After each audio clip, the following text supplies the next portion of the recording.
आप सभी का स्वागत है साहिल पांडे अकेडमी में। तो चलिए शुरू करते हैं आज का यानी 22 अगस्त का अपना करंट अफेयर। तो चलिए शुरू करते हैं बिना किसी देरी के अपने पहले क्वेश्चन से। हमारा पहला क्वेश्चन है, आईसीसी ने महिला टी20 विश्व कप के 9वें संस्करण को बांग्लादेश से कहाँ स्थानांतरित किया है? इसका सही आंसर होगा संयुक्त अरब एमिरेट्स। आइए हम लोग इसके इम्पोर्टेंट पॉइंट जानते हैं।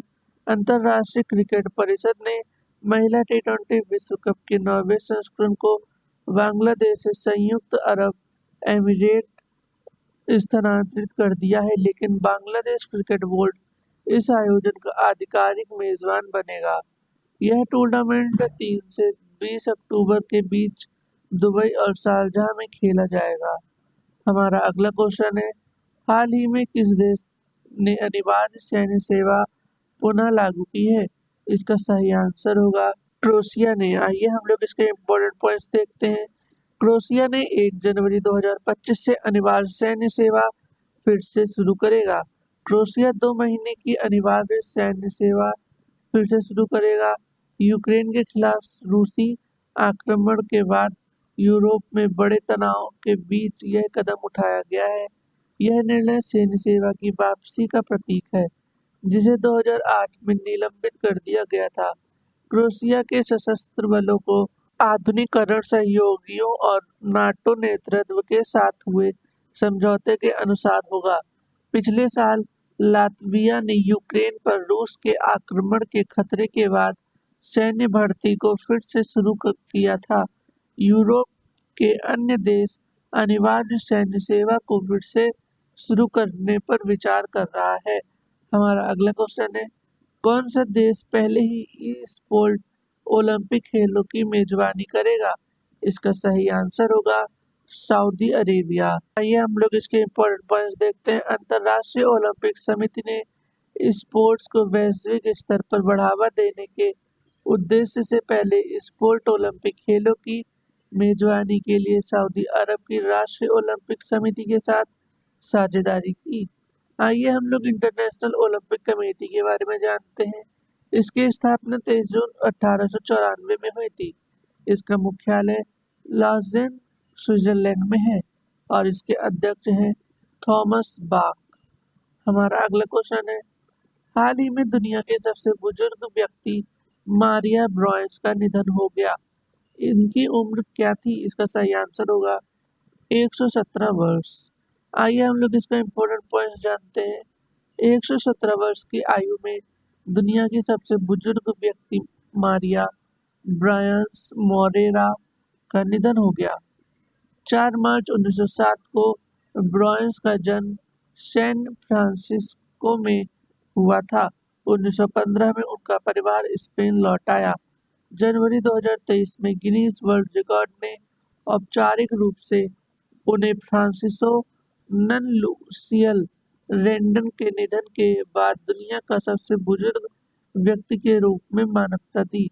ब्रायंस के निधन के बाद जापान की टोमिको इटुका अब दुनिया की सबसे बुजुर्ग जीवित व्यक्ति हैं। इटुका का जन्म 23 मई 1908 को हुआ था। 122 वर्ष और 164 दिन के जीवन के बाद फ्रांसीसी महिला जीन लुइस कैलमेंट के पास सबसे लंबे समय तक रहने वाले व्यक्ति का रिकॉर्ड है। हमारा अगला क्वेश्चन है, कौन सी कंपनी ने मंकी पॉक्स वैक्सीन बनाने का ऐलान किया है? इसका सही आंसर होगा सीरम इंस्टीट्यूट ने।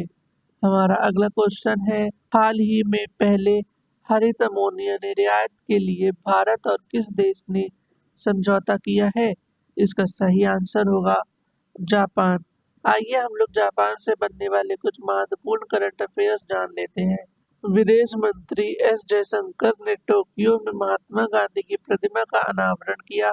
जापान के वैज्ञानिकों ने जीवित त्वचा के साथ रोबोट का चेहरा विकसित किया। जापान ने उन्नत होलोग्राफी युक्त नए बैंक नोट जारी किए। जापान में 1000 वर्ष पुराना सोमिनसाई महोत्सव समाप्त हुआ। जापान ने दुनिया का पहला लकड़ी का उपग्रह लॉन्च किया। भारत और जापान के बीच कोडशेयर समझौता हुआ। जापान में मांस खाने वाले बैक्टीरिया फैला हुआ है। जापान को समुद्र के अंदर ज्वालामुखी विस्फोट के बाद नया द्वीप मिला है। हमारा अगला क्वेश्चन है, हाल ही में किसे दुनिया का सबसे मजबूत डेयरी ब्रांड का दर्जा मिला है? इसका सही आंसर होगा अमूल को। हमारा अगला क्वेश्चन है, हाल ही में किसे पेरिस 2024 पैरा ओलंपिक के लिए सेफ्टी मिशन नामित किया गया है? इसका सही आंसर होगा सत्य प्रकाश संघवान को। ये अब हम लोग इन्हीं क्वेश्चंस को डिटेल्स में जानते हैं। हमारा पहला करंट अफेयर बनता है इंटरनेशनल से, तो चलिए जानते हैं। पीएम मोदी 2 दिवसीय दौरे पर पोलैंड रवाना हुए। प्रधानमंत्री नरेंद्र मोदी 21 अगस्त को 2 दिवसीय दौरे पर पोलैंड रवाना हो गए हैं। पिछले 45 साल में किसी भारतीय प्रधानमंत्री की यह पहली पोलैंड यात्रा है। इससे पहले 1989 में मोरारजी देसाई वहां गए थे। आइए हम लोग इसको पॉइंट के थ्रू डिटेल में जानते हैं। पोलैंड मध्य यूरोप का आर्थिक साझेदार है। पीएम मोदी 21 से 22 अगस्त तक पोलैंड के दौरे पर रहेंगे। इसके बाद वे ट्रेन से यूक्रेन के लिए रवाना होंगे। भारत और पोलैंड के बीच 2023 में $5.72 अरब का व्यापार हुआ है। 2013 से 2023 तक दोनों देशों के बीच 192% व्यापार बढ़ा है। 2023 में भारत ने पोलैंड के साथ $3.95 बिलियन का निर्यात और $1.76 बिलियन का आयात किया है। भारत का पोलैंड में $3 बिलियन से ज्यादा का निवेश है। भारतीय आईटी कंपनी पोलैंड में लगभग 10,000 लोगों को रोजगार देती है। वहीं पोलैंड का भारत में $685 बिलियन का निवेश है। हमारा अगला करंट अफेयर है, रक्षा मंत्री राजनाथ सिंह 23 से 26 अगस्त तक अमेरिका दौरे पर रहेंगे।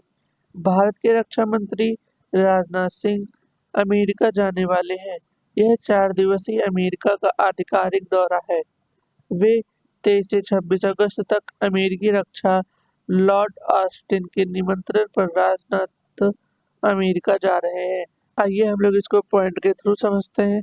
दोनों देशों के बीच व्यापक वैश्विक रणनीति साझेदारी को बढ़ावा देने के लिए बैठक होगी। इसके अलावा राजनाथ सिंह अमेरिकी राष्ट्रीय सुरक्षा सलाहकार जेके सुलिवन से भी मुलाकात करेंगे। इस दौरान 31 MQ-9B प्रीडेटर ड्रोन खरीदने की भारत की योजना पर चर्चा होगी। स्ट्राइकर इन्फेंट्री लड़ाकू वाहनों का प्रस्तावित ज्वाइंट मैन्युफैक्चरिंग पर बात होगी।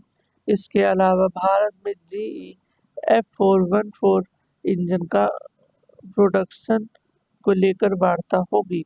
साथ ही साथ रक्षा मंत्री अमेरिकी रक्षा उद्योग के साथ चल रहे और भविष्य के रक्षा सहयोग पर एक उच्च स्तरीय गोलमेज बैठक की अध्यक्षता भी करेंगे। यात्रा के दौरान वे भारतीय समुदाय से भी बातचीत करेंगे। हमारा अगला करंट अफेयर बनता है साइंस एंड टेक से, तो चलिए जानते हैं।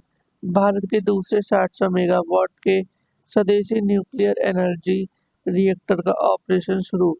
बुधवार 21 अगस्त को 700 मेगावाट के दूसरे स्वदेशी न्यूक्लियर रिएक्टर की पूरी क्षमता से ऑपरेशन शुरू हो गया है। यह रिएक्टर गुजरात में है और इसका नाम काकरापार परमाणु ऊर्जा स्टेशन है। आइए हम लोग इसको डिटेल में जानते हैं। कैप्स 3 की पूरी क्षमता के साथ सुचारू संचालन के बाद कैप्स 4 का भी पूरी क्षमता के साथ ऑपरेशन हो रहा है। यह अपनी तरह का पहला स्वदेशी 400 megawatt pressurised heavy water reactor design है। कैप्स 4 यूनिट को पिछले साल 17 दिसंबर पहली बार एक्टिवेट किया गया था। 31 मार्च को इसका कॉमर्शियल ऑपरेशन शुरू हुआ। कैप्स 4 यूनिट का power level atomic energy regulatory board की अनुमति के रूप में बढ़ाया गया है। भारत इसी डिजाइन के 700 मेगावाट और 400 परमाणु ऊर्जा रिएक्टर का निर्माण कर रहा है, जिनका ऑपरेशन 2031 से 2032 तक शुरू होने की उम्मीद है। हमारा अगला करंट अफेयर है, इसरो की आगामी 5 सालों में 70 सैटेलाइट लॉन्च करने की योजना। इसरो प्रमुख डॉक्टर एस सोमनाथ ने मंगलवार 20 अगस्त को बताया कि इसरो की आगामी 5 सालों में 70 सैटेलाइट लॉन्च करने की योजना उन्होंने जानकारी अखिल भारतीय तकनीकी शिक्षा परिषद और भारतीय अंतरिक्ष संघ के आयोजित कार्यक्रम के दौरान दी है। आइए हम लोग इसको पॉइंट के थ्रू जानते हैं। इन 70 उपग्रहों में पोजीशनिंग, नेविगेशन और समय सेवा प्रदान करने की नाविक क्षेत्रीय नेविगेशन सिस्टम के लिए 4 इनसेट 4D मौसम उपग्रह सैटेलाइट की रिसोर्सेट सीरीज, रिमोट सेंसिंग और हाई रिजोल्यूशन इमेजिंग के लिए कार्टोसैट सैटेलाइट शामिल है।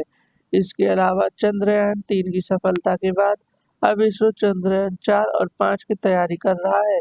इसरो ने अगले चरण के मून मिशन में के लिए डिजाइन तैयार किया है, इसलिए सरकार ने मंजूरी लेने की प्रक्रिया चल रही है। इसमें चंद्रयान-4 मिशन में चांद की सतह पर सॉफ्ट लैंडिंग के बाद चंद्रमा के पत्थरों और मिट्टी को पृथ्वी पर लाना, चंद्रमा से एक अंतरिक्ष यान को लॉन्च करना, चंद्रमा की कक्षा में अंतरिक्ष डॉकिंग प्रयोग का प्रदर्शन करना और नमूनों को पृथ्वी पर वापस लाना शामिल है। इसरो का पूरा नाम इंडियन स्पेस रिसर्च ऑर्गेनाइजेशन यानी भारतीय अंतरिक्ष अनुसंधान संगठन है। इसरो भारत सरकार के अंतरिक्ष विभाग का एक प्रमुख घटक है। पहले इसरो को भारतीय राष्ट्रीय अंतरिक्ष अनुसंधान समिति के नाम से जाना जाता था, जिसे डॉक्टर विक्रम ए साराभाई की दूरदर्शिता पर 1962 में भारत सरकार द्वारा स्थापित किया गया। इसरो का गठन 15 अगस्त 1969 को किया गया था। अंतरिक्ष विभाग की स्थापना के बाद 1972 में इसरो को इसके तहत लाया गया। इसी के साथ हमारे आज के करंट अफेयर्स खत्म होते हैं। वीडियो को लाइक करें, शेयर करें और सब्सक्राइब करना बिल्कुल भी ना भूलें। हम कल फिर मिलेंगे अपने डेली करंट अफेयर्स के साथ में।